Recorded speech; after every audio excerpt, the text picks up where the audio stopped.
بسم الله الرحمن الرحيم. الحمد لله وكفى وسلام على عباده الذين اصطفى. أما بعد، عن زيد بن أرقم رضي الله تعالى عنه قال قال رسول الله صلى الله عليه وسلم إني تارك فيكم الثقلين أحدهما كتاب الله من اتبعه كان على الهدى ومن تركه كان على الضلالة. رواه مسلم. وفي رواية آخر قال رسول الله صلى الله عليه وسلم أليس تشهدون أن لا إله إلا الله وأني رسول الله وأن القرآن جاء من عند الله؟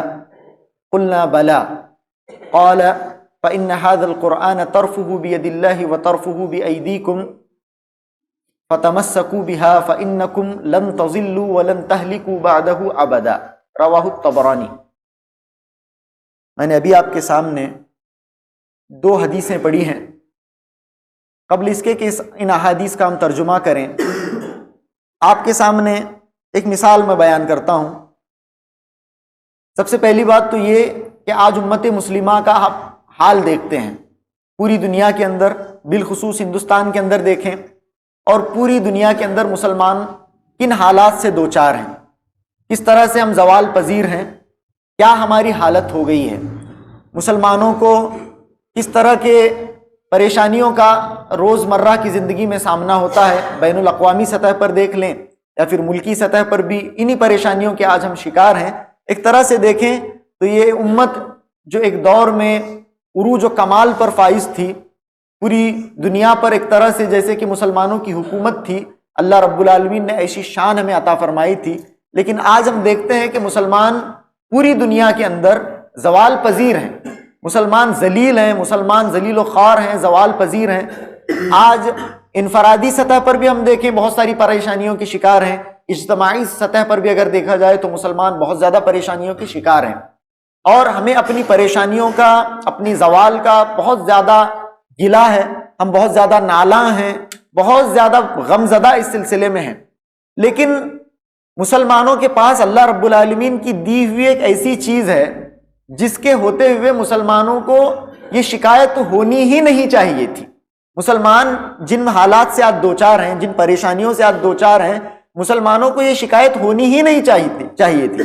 ایک زمانہ تھا جب مسلمان عروج پر تھے، اس مسلمان کمال پر تھے، مسلمانوں کی حکومت دنیا کے اکثر و بیشتر حصے پر تھی، مسلمانوں کا ڈنکا کلمہ توحید پوری دنیا کے اندر بجتا تھا، یہ معاملہ تھا. تب بھی مسلمانوں کے پاس وہ چیز تھی. اسی چیز کے رہتے اللہ رب العالمین نے مسلمانوں کو وہ عروج اور وہ کمال عطا فرمایا تھا. آج بھی مسلمانوں کے پاس وہی چیز ہے، لیکن اس چیز کے ہونے کے باوجود بھی اس چیز کو ترک کرنے کی بنا پر اللہ رب العالمین نے ہمارا یہ حال کر دیا ہے. وہ کیا چیز ہے؟ اسی سلسلے میں یہ دو روایات میں نے آپ کے سامنے پڑھی ہیں. اللہ کے نبی علیہ الصلوۃ والسلام فرماتے ہیں، آپ صلی اللہ علیہ وسلم نے غدیر خم کے موقع پر، جہاں پر اللہ کے نبی صلی اللہ علیہ وسلم نے بہت ہی اہم اور ضروری وصیتیں فرمائی امت کو، وہاں پر اللہ کے نبی صلی اللہ علیہ وسلم نے یہ بھی وصیت فرمائی. خیر زیادہ تفصیل میں ہمیں جانا نہیں ہے، جو آج کے اس درس کا عنوان ہے اسی سلسلے میں مجھے آپ کے سامنے بات کرنی ہے. حضرت زید بن ارقم رضی اللہ تعالیٰ عنہ اس حدیث کے راوی ہیں. کہتے ہیں کہ غدیر خم کے اس مقام پر اللہ کے نبی علیہ الصلوۃ والسلام نے ہمیں وصیتیں فرمائی. وہاں پر اللہ کے نبی صلی اللہ علیہ وسلم نے جو سب سے پہلی بات کہا اللہ کے نبی صلی اللہ علیہ وسلم نے، انی تارکن فیکم الثقلین، میں دو بھاری چیزیں تمہارے درمیان چھوڑ کر جا رہا ہوں. دو بہت ہی وزنی چیزیں، دو بہت ہی بھاری بھرکم چیزیں میں تمہارے درمیان چھوڑ کر جا رہا ہوں. اس کے اندر ایک احدہما کتاب اللہ، اس کے اندر جو پہلی چیز ہے وہ کیا ہے؟ اللہ کی کتاب ہے.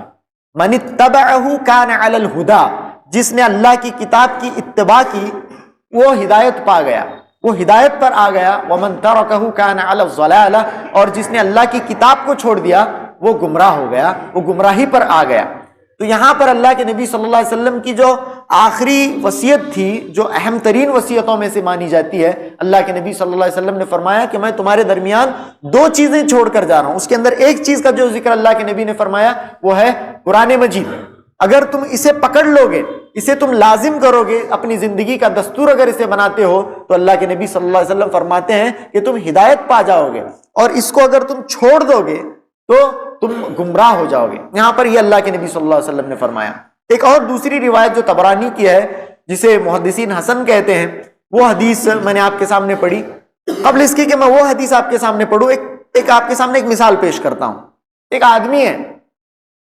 آدمی ہے جنگل میں جا رہا ہے، ٹھوکریں کھا رہا ہے، بڑا ہی پریشان ہے، اسے موذی جانوروں کا خطرہ ہے، ہر طرح کا ڈر اسے لاحق ہے، بہت زیادہ پریشان ہے۔ اگر قدم اٹھاتا ہے تو قدم کہاں پر وہ رکھتا ہے وہاں پر نہ جانے کون سی بلا ہو، کون سا سانپ ہو، کون سا بچھو ہو، بالکل جنگل کے اندھیروں میں، گھٹاٹوپ اندھیروں میں بھٹک رہا ہے۔ لیکن اس آدمی کے ہاتھ میں ٹارچ ہے، اس آدمی کے ہاتھ میں کیا ہے؟ ٹارچ ہے، لیکن اس نے اپنے ہاتھ میں جو روشنی ہے، جو ٹارچ ہے، اسے بند کر کے رکھا ہے۔ اگر وہ چاہتا تو اس سے روشنی کر کے اپنے راستے کو دیکھ سکتا تھا، لیکن اس کی بے وقوفی کا یہ عالم ہے کہ بیچارہ اسے یہ توفیق حاصل نہیں ہے، اسے اتنا ذہن میں نہیں آ رہا ہے کہ وہ ٹارچ کے بٹن کو آن کرے اور اپنے راستے کی مشکلوں کو آسان کرے۔ کتنا بے وقوف یہ آدمی ہوگا۔ آج امت مسلمہ کا یہی حال ہے، اللہ رب العالمین کی طرف سے نور آ گیا ہے۔ قد جاءکم من اللہ نور، اللہ نے فرمایا کہ تمہارے پاس اللہ کی طرف سے نور آ گیا ہے۔ آج اس نور کے ہوتے ہوئے بھی ہم گمراہی کے گھٹاٹوپ اندھیروں میں بھٹک رہے ہیں، لیکن اللہ رب العالمین کا کلام ہونے کے باوجود، کتاب اللہ ہمارے پاس ہونے کے باوجود ہمیں یہ توفیق نہیں مل رہی ہے کہ اس کتاب کو کھولیں، اس سے ہدایت حاصل کریں، اور جن گمراہیوں میں، جن ضلالتوں میں ہم بھٹک رہے ہیں، اسے قرآن مجید کی روشنی سے ہم ان ضلالتوں کو اور ان گمراہیوں کو اور ان اندھیروں کو دور کریں۔ اس بات کی ہمیں توفیق نہیں ہو رہی ہے۔ ہماری بھی عقل پر اس سے بھی زیادہ ماتم کرنا چاہیے جتنا آپ اس آدمی کی عقل پر کر رہے ہیں جو جنگل کے اندر بھٹک رہا ہے، لیکن ہاتھ میں روشنی ہے، روشنی کو چلانے کی اسے توفیق نہیں ہو رہی۔ اچھا صاحب، آگے بڑھتا ہے وہ آدمی، آگے بڑھتا ہے، ایک بہت بڑی کھائی ہے، ایک بہت بڑی کھائی میں جا گرتا ہے۔ ایک بہت بڑی کھائی آئی، وہ کھائی میں جا گرتا ہے۔ اب ایک ٹہنی کے بل، کسی تنکے کے سہارے وہ لٹکا ہوا ہے، اوپر سے ایک رسی کسی نے اسے پھینک دی، اوپر سے ایک مدد کرنے والے نے کیا پھینکی؟ رسی پھینکی۔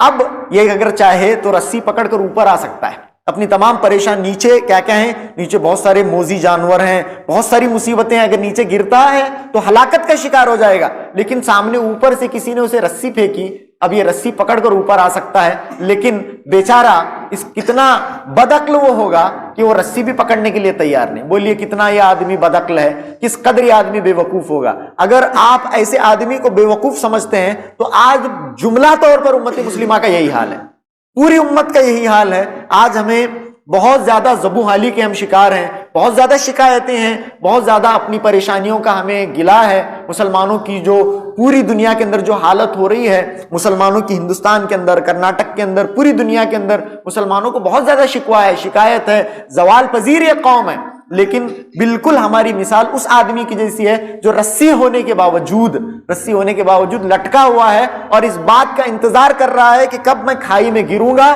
اور کب میں ہلاکت پذیر ہو جاؤں گا، کب میں برباد ہو جاؤں گا، اس بات کا ہم گویا کہ انتظار کر رہے ہیں۔ اچھا، تو اب ہم دیکھتے ہیں اللہ کے نبی صلی اللہ علیہ وسلم نے فرمایا، جو دوسری حدیث ہے اس کا ہم ترجمہ کرتے ہیں، یہی حال ہم لوگوں کا ہے۔ اللہ کے نبی علیہ الصلوۃ والسلام فرماتے ہیں، صحابہ کے پاس اللہ کے نبی علیہ السلام آئے، آ کر سب سے پہلے تو اللہ کے نبی نے کہا ابشرو ابشرو، اللہ کے نبی نے صحابہ سے کہا کہ خوش ہو جاؤ خوش ہو جاؤ۔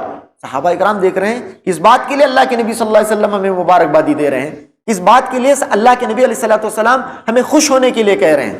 تو اللہ کے نبی صلی اللہ علیہ وسلم نے صحابہ سے پوچھا الیس تشہدون ان لا الہ الا اللہ، کیا تم اس بات کی گواہی نہیں دیتے کہ اللہ کے علاوہ کوئی معبود نہیں؟ صحابہ نے کہا کیوں نہیں، اے اللہ کے نبی، وانی رسول اللہ، کہ میں اللہ کا رسول ہوں، کیا تم اس بات کی گواہی نہیں دیتے؟ اے اللہ کے نبی کیوں نہیں، ہم اس بات کی گواہی دیتے ہیں۔ پھر اللہ کے نبی نے پوچھا وان القرآن قد جاء من عند اللہ، کیا تم اس بات کی گواہی نہیں دیتے کہ یہ قرآن اللہ کی طرف سے آیا ہے؟ صحابہ نے کہا کیوں نہیں، اے اللہ کے نبی صلی اللہ علیہ وسلم۔ پھر اللہ کے نبی صلی اللہ علیہ وسلم نے فرمایا تمہارے تمام روگوں کا حل، تمہاری تمام پریشانیوں کی دوا، تمہارے تمام بیماریوں کی شفا، اللہ کے نبی صلی اللہ علیہ وسلم نے فرمایا فإن هذا القرآن طرفه بيد الله وطرفه بأيديكم، یہ قرآن اللہ کی رسی ہے، یہ قرآن کیا ہے؟ اللہ کی رسی ہے، اس کا ایک سرا، رسی ہے بولے تو اس کے دو معارت ہیں، رسی ہے بولے تو اس کے دو سرے رہتے ہیں، تو اللہ کے نبی نے فرمایا طرفه بيد الله، اس کا ایک منہ اللہ کے ہاتھ میں، اس کا ایک منہ کس کے ہاتھ میں ہے؟ اللہ کے ہاتھ میں ہے. وَطَرْفُهُ بِأَيْدِيكُمْ، اور ایک اللہ نے تمہارے ہاتھ میں دیا ہے، ایک منہ ایک سرا اس کا اللہ نے تمہارے ہاتھ میں دیا ہے. فَتَمَسَّكُوا بِهَا، اس سے پکڑو، اسے مضبوطی سے پکڑو، اس قرآن مجید کو مضبوطی سے پکڑو، اس رسی کے دوسرے سرے کو مضبوطی سے پکڑو. اگر تم پکڑتے ہو فَإِنَّكُمْ لَن تَضِلُّوا وَلَن تَهْلِكُوا بَعْدَهُ أَبَدًا.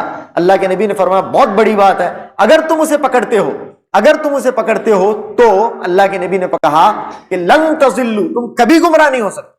آج امت مسلمہ عجیب عجیب قسم کی گمراہیوں کے اندر ملوث ہے. ہم دیکھتے ہیں نت نئی قسم کی روزانہ عجیب غریب بہت ہی مذاقہ خیز قسم کی گمراہیاں آج مسلمانوں کے اندر رائج ہوتی جا رہی ہیں. نت نئے فرقے، نت نئے افکار، نت نئے نظریات، خیالات، مفکرین، مبلغین آج امت مسلمہ کے اندر چھائے ہوئے ہیں. ہر ایک کا اپنا فرقہ ہے، ہر ایک کی اپنی جماعت ہے، ہر ایک کے اپنے سبسکرائبرز ہیں، ہر ایک کے اپنے فالوورز ہیں. اس طرح کا معاملہ آج ہو رہا ہے.